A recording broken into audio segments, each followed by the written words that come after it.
Another executive order on immigration, the fall of Milo, and transgender bathrooms. I'm Denisha Richard, and this is The Square Circle.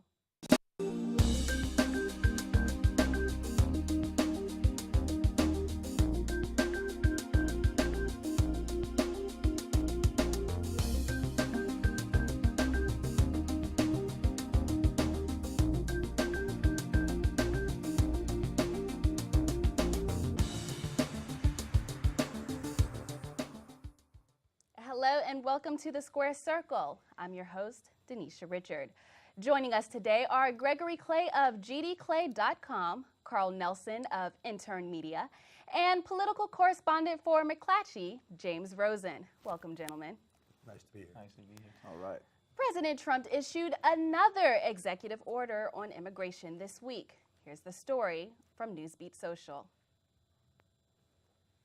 February 21st, the Department of Homeland Security released so-called guidance memoranda, further translating President Trump's executive orders on immigration and border security into policy. Instructions in the memoranda direct Customs and Border Protection and Immigration and Customs Enforcement to start hiring thousands of new officials and agents. DHS officials emphasize the agency will use its resources to target criminals, but they also acknowledge that some not targeted under President Obama could now be subject to deportation.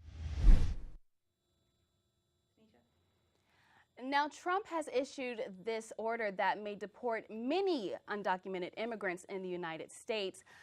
Now, Mr. Rosen, do you think that this immigration order has gone too far, or do you think that he's doing the right thing? How can Trump get these immigrants proper documentation without compromising their dignity? Well, I think we need some context here. President Obama, until the last year or so of his administration, when he softened his stance, I think largely for political reasons, deported a record number of illegal immigrants. Many people don't know, he deported roughly twice as many illegal immigrants as his predecessor, George W. Bush, the Republican president. And so I think that it's too early to tell. And President Obama earned the name deporter-in-chief. And Hispanic groups that otherwise supported him were none too happy with his rate of deportation. Now, he did protect the children, the so-called dreamers, children who had come to the United States with their parents as long as they were here, I think by the age of 16. There were some other conditions. Maybe they had to do military service. But if they had met certain conditions, they could not be deported. It remains to be seen. So far, President Trump has taken a softer line on the so-called dreamers, this group of young people, indicating that he would have trouble essentially punishing these people who came here when they were young based on their parents' decisions and yet making them leave the country. So I think we have to see how this plays out. If President Trump deports, he'll have to deport a lot of people to match President Obama. Mr. Clay, what do you think about this? Well, first of all, I believe Alan Dershowitz, the famed attorney, called it a few weeks ago, when all the protests first started nationwide, about the regarding the immigration ban in relation to the 7 countries, et cetera, et cetera. And I think Mr. Trump is basically going to take a page out of what Alan Dershowitz advised him to do via TV. And that is what? Rewrite the executive order and make it more specific, add some countries such as Egypt and non-Muslim countries such as North Korea, countries like that. And that way it could pass constitutional muster and also win in the court system if necessary, even up to the U.S. Supreme Court. Because Alan Dershowitz, said very adamantly that he thought what Donald Trump was trying to do, if he tweaked it here and there, et cetera, would stand up in court. Despite all these protests and nationwide, et cetera, et cetera. So just a matter of rewriting it and starting all over again. And, I guess we'll see what happens. And just to piggyback off of that, I do think that the president is going to have to scale back a little bit. That first initial executive order was a little extreme to many. And, it's been overturned for about 19 to 20 days now. So I think that something's going to have to change. It's going to have to scale back a bit. I don't know what that's going to be. We'll have to wait and see. I know that it did come out, the Trump administration came out and said that, told immigrant communities not to be fearful because there's not going to be a major focus placed on mass deportations. But at the same token, the president turned around and said he is approaching this immigration policy as if it's going to be, a little bit forceful, a military operation. So that's a little contradicting. That's a little condescending. So we'll have to wait and see. Now, I've seen a lot in the media when immigrants, quote unquote, are portrayed. They are portrayed as Hispanic.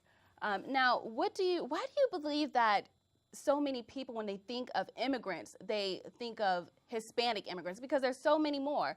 Hispanic immigrants only make up about 46% of the immigrants in the United States. Why do you think that is?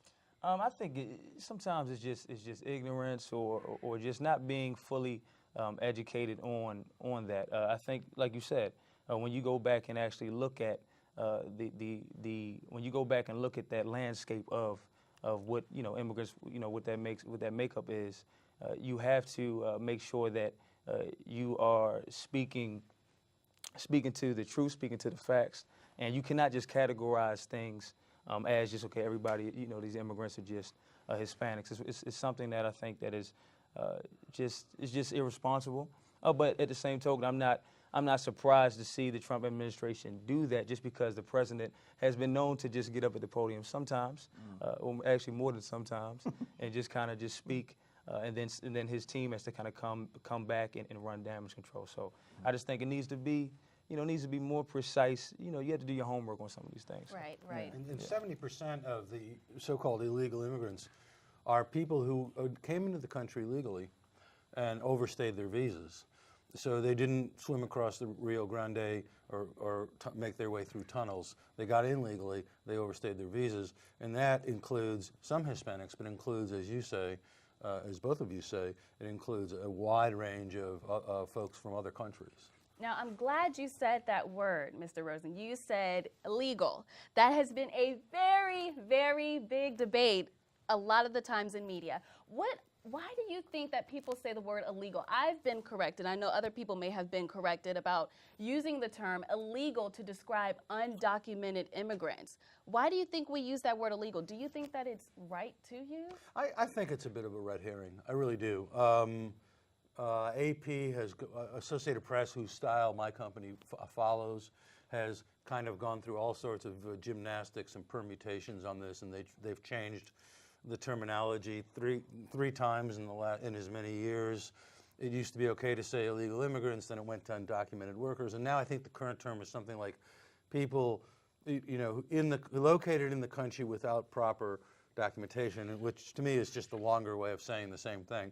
I mean, technically speaking, they're here illegally. I personally have no trouble saying illegal immigrants. They're immigrants who don't have the proper paperwork. That makes them illegal. So I think that's the most concise way of saying it, but it's taking on it has taken on a very pejorative connotation, and so some people want to stay away from it, starting with Hispanic groups and Latino groups. What about illegal aliens? I've heard about illegal aliens as well. That was worse. But alien is simply a kind of old-fashioned legalistic term for immigrant, basically. That's just an old-fashioned. Alien sounds alien. Yeah. It sounds more pejorative. Like from another planet. Yeah, Yeah, and then too, a lot depends on which network you watch. I mean, if you watch CNN, CNN's going to say one thing. Right. Like undocumented immigrants. Now Fox goes full bore. That's one thing I like about Fox. They don't play. They go straight up, and say illegal alien, and people can complain and whatever they want to do, but Fox doesn't sway. They don't apologize for anything. MSNBC, of course, because it's so liberal and they hitch their wagon to President Obama, they will go as far politically correct as they possibly can. So you think that that's a good term, illegal? You think that that's A the good right term? term to use? Oh yeah, definitely. Oh hell yes. I have to jump in here. Like you said, James, technically, when we're talking about this, they're illegal immigrants. I'm not gonna say I have a problem saying undocumented or saying illegal, but something interesting that I heard this week: a human being cannot be illegal. Right. You know, you have people that come in. And they might come in illegally, but I don't believe a human being can be illegal, especially when you come in. in. It's not the human being, it's the immigrant. Right. There's no human being that's illegal, not at all. But I would like to remind our audience that you can submit your questions to our guests through our website, www.publicsquare.net, and we'll answer as many as we can live on air toward the end of the show. Now, another big story this week is the fall from grace of Milo Yiannopoulos. Here's Newsy's coverage. Resigned from his position at Breitbart News after statements he made about pedophilia and sex with minors circulated through the media. If I knew someone around my age that was like, I just had sex with a 13-year-old, I would be creeped out, honestly. Yeah, what is your age? What is your age? I'm almost 35. Okay, well, I'm talking about 28-year-olds. But we're talking about 13, 25, 13, 28. These things do happen perfectly consensually. That's a short clip from the Drunken Peasants podcast posted in January 2016. In that same interview, he also discussed comments he'd made earlier on the Joe Rogan Experience podcast regarding his childhood abuse by a Catholic priest. Those clips were recently circulated by the Reagan Battalion, a conservative blog, with the intent of blocking Yiannopoulos from speaking at the Conservative Political Action Conference. It was successful. CPAC withdrew its speaking invitation to Yiannopoulos. Hours later, publishers canceled his book. Now, Milo Yiannopoulos has stated that after his resignation from Breitbart, he will be hosting his own independent media organization and looking for other publishers for his book. How successful do you think his new ventures are going to be? That's a great question. I don't know how successful they're going to be. I'm not surprised by this. This is a man who he built his name, and he gained a lot of notoriety by his harsh rhetoric. And I mean, this is a man who was banned from Twitter, I believe, last year. He called Black Lives Matter a hate group. Exactly. So, you know, this is a question came up for me with this particular story.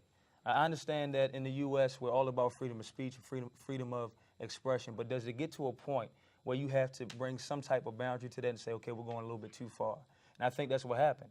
His rhetoric, while it got him to a certain plateau in his career, to a point where he can now, he's fallen from grace, but he can now try to start his own platform. It's also led to him losing his job with Breitbart, having to step down from Breitbart News. So. Right. But it appears that what happened with him is he made comments that essentially supported pedophilia, and it's not so much about his politics, I don't think, whether, he likes or despises Black Lives Matter and all this other stuff. It's this attraction to pedophilia for him. I mean, you come out and you openly say that pedophilia can be a good thing, and people go, wait a minute here. This cat didn't cross the line. This cat jumped over. This cat like Jesse Owens from 1936 Berlin Olympics. That's what we talking. We talking Karl Lewis.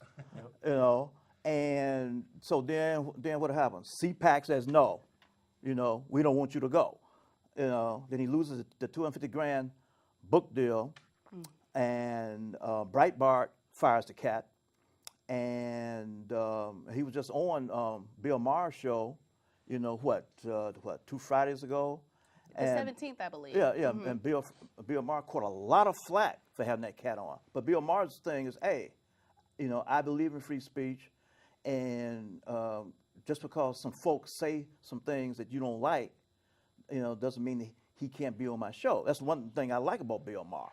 He was gutsy enough to have him on. Unlike what happened at Cal Berkeley a couple of weeks ago when the students didn't want the cat there, although the school invited him. They raised all kind of hell, throwing stuff through windows and tore up the student union, and then tried to burn down the campus. But this pedophilia thing, that's the key. Because he jumped way over. Right. And that's the root of all this. That's why a lot of people are trying to distance themselves from this cat. put Milo in the silo, you know. I think Mr. Rosen wants to chime in. I guess we found the limits of Breitbart's We got the limits. capacity for outrage and extremism, which was, so he did a good deed. But he has stated publicly that he was a victim of sexual abuse as a child. So based on that information, does that make his comments a little less controversial? I mean, he was a victim of sexual abuse. Yeah, but if you're a victim of sexual abuse, It doesn't give you the I mean, right. like Rosen said, does that give you the right to, say basically positive things about pedophilia? Yeah. Even though it's interesting enough, Bill Maher in the past has said positive things about pedophilia. No. Yes, he has. I mean, this is a very tangled web. Very. Extremely tangled. Very, very. Now, finally, the Trump administration this week reversed President Obama's directive on transgender bathroom policies in public schools. Here's NBC's coverage.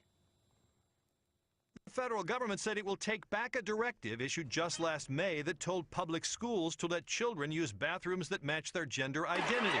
The government now says a federal law called Title IX that bans sex discrimination in public schools does not apply to transgender children because gender identity isn't the same as sex. It's a victory for a dozen states that sued to block the Obama order. You don't want to be intermingling the sexes, young boys and young girls, on school trips, school locker rooms, school showers. That's clearly a violation of privacy.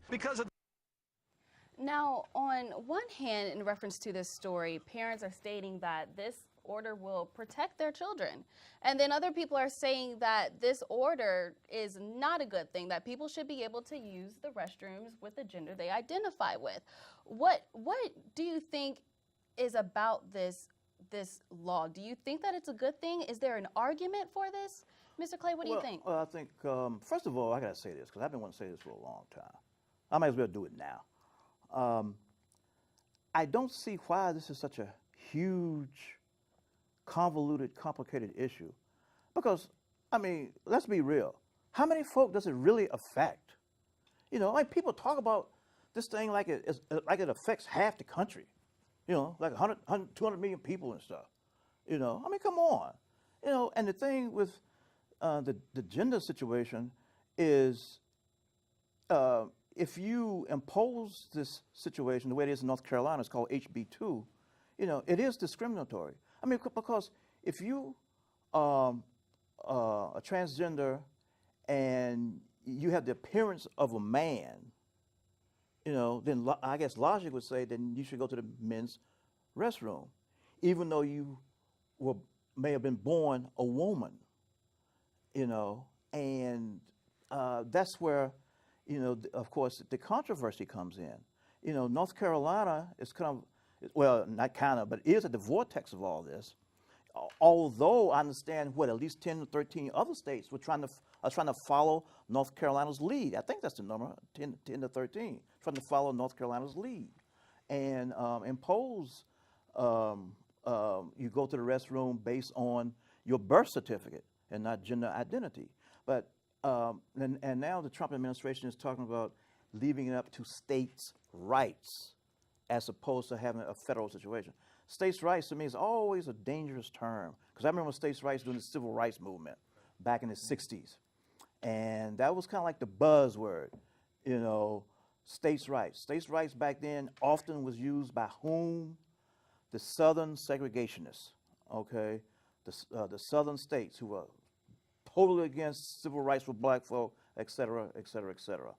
And because they want to maintain segregation, of course, for obvious reasons. A lot of the northern states did not. I mean, it goes all the way back to slavery, basically, and Jim Crow, et cetera, et cetera. And you see similar situations with this transgender bathroom ruling. Right. What about you, Mr. Rosen? What do you think? I have mixed feelings on this. I mean, I think that if a person has undergone a full sexual conversion, if you will, which is, is partly involves painful procedures. It involves some dangers. You could say it takes some courage. It costs a lot of money. There's a number of procedures that have to be done over a period of time. I think that they and if they look like a woman or if they look like a man, I think they've earned the right to go to the bathroom where they feel comfortable. And on top of that, the truth is that, you know, very few women in a women's bathroom, based on my experience with transgendered women and transgendered men, very few women in a women's bathroom are even going to know that they're in the bathroom with a transgendered woman. I mean, that's how good these operations are, and I think the same thing goes for transgendered men. So I think in some ways it's a red herring. And then on top of it, to ask a man who is now a woman to go into the men's bathroom looking like a woman, and all the men in there thinking that she's a he. Let's see. Well, you know what I mean. Thinking, oh God! No, thinking that it's a woman because it is a woman. Okay. Confused. She is a woman. Okay. That causes all sorts of strange dynamics, right? And then it also opens up the door for perverts, if you will, or voyeurs, who are men, to go into women's bathroom and claim that they're transgendered. Men go into, what do I want to do? I'm losing track here. Men, people who look like men, okay, go into a woman's bathroom because that was their original gender, say, I'm transgendered, but they're just men invading the privacy of women because they're perverts or they're whatever, voyeurs. And how do you enforce that? Right. And so I think the problem has a lot to do with enforcement. You know, what are you going to do? How do you enforce this? It's almost impossible to enforce. Right. I think that's the problem. I had mixed feelings on this one too. Just to kind of piggyback off of you, Mr. Clay, this is something that the Obama era implemented in May. I believe this was implemented back in May, and I did not feel any major change from this. I have to say. So I don't, to kind of answer your question, I don't know how many people in America this actually does affect. Because nobody knows. Right. Exactly. That's the point, is that women don't know they're in the bathroom with a transgender women, but men don't know. Exactly. Nobody knows. And to your point, much higher. And to your point, if someone actually goes through an entire sex change, it might just make sense for them to go to the bathroom that they, from a gender standpoint, that they actually identify with. So you make a good point with that as well. I mean, they are women after a sex change. A sex change, a former man is a woman and vice versa. Great point. Right, very understandable. All right, let's take some questions from our viewers. The first question is from Isaac Lindsay. Let's give this to Mr. Nelson. From Isaac Lindsay, how long will the immigration executive order survive? What do you think? This time around, the first one did not survive that long at all. We saw what kind of backlash it received in that first weekend, with just a lot of protests nationwide at the airports. I think it really depends on the details of this executive order and how much the president, kind of takes a step back. And like I was kind of pointing out earlier, if he scales back from some of it's a little harsh. The first one was a little harsh to just throw in a travel ban like that and just do it nationwide just like that. I think that is really what caused a lot of the problems and a lot of the protest and the backlash. So I think it really depends on, if he's going to, step back and kind of scale back from just the harshness of it all. So. What about you, Mr. Rosen? How do you think it's going to last? Well, I think it's a more carefully vetted and thought out and nuanced order, which isn't saying much. I mean, because it almost had to be, given that the first order apparently wasn't vetted by anybody, wasn't thought out, may not even have been looked at by a lawyer. President Trump himself may not have read it thoroughly. I mean, it's almost like it was scratched on a napkin and thrown out there. So this by definition has to be an improvement. Whether it's good enough, I think it's going to take longer to play out, and I think the courts may weigh in. Right. Mr. Clay, do you think this is going to last very long? How long do you think that this order is going to survive under Trump? Well, I'll just say one sentence.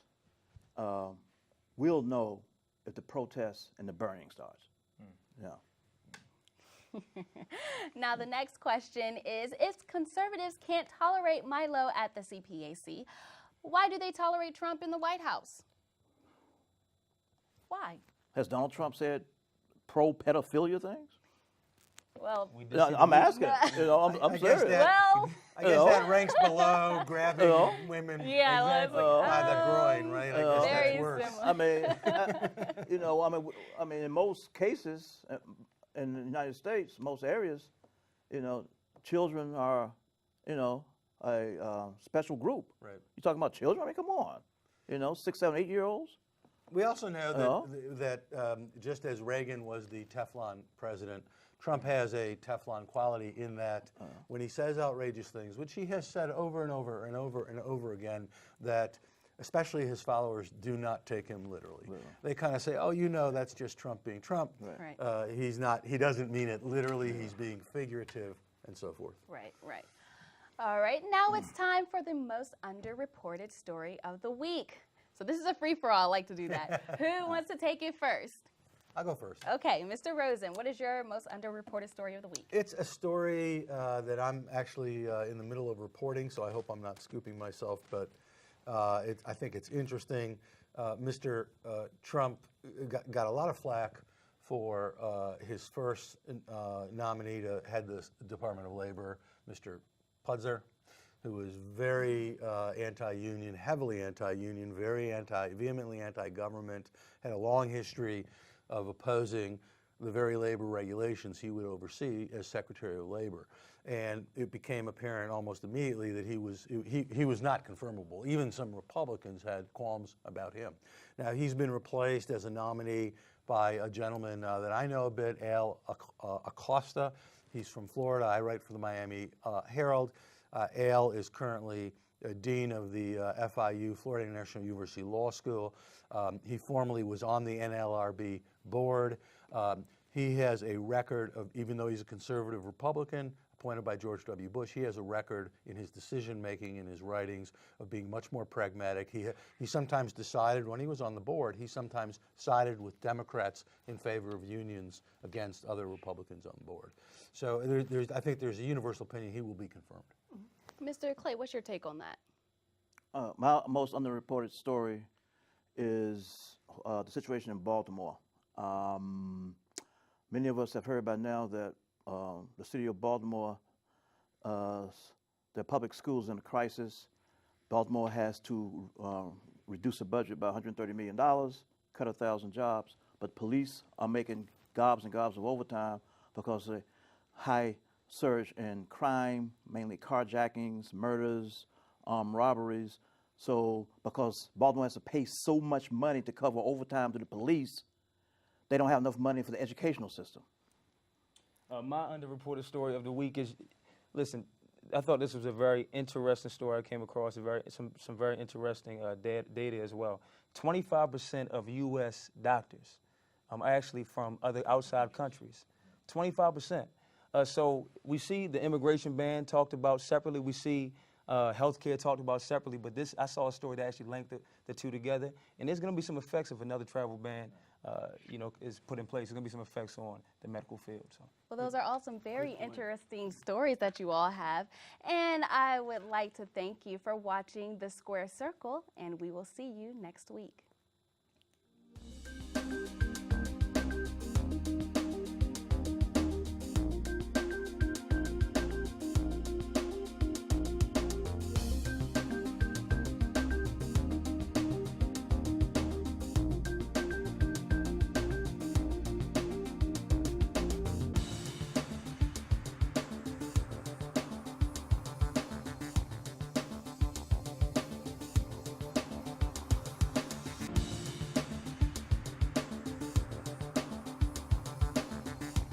If you have a passion for helping people, want to launch a new charity, or need to raise funds, Voluntary Solutions can help. You have a passion for helping people. We have a passion for helping you. Visit voluntarysolutionsdc.com, 844-739-5488.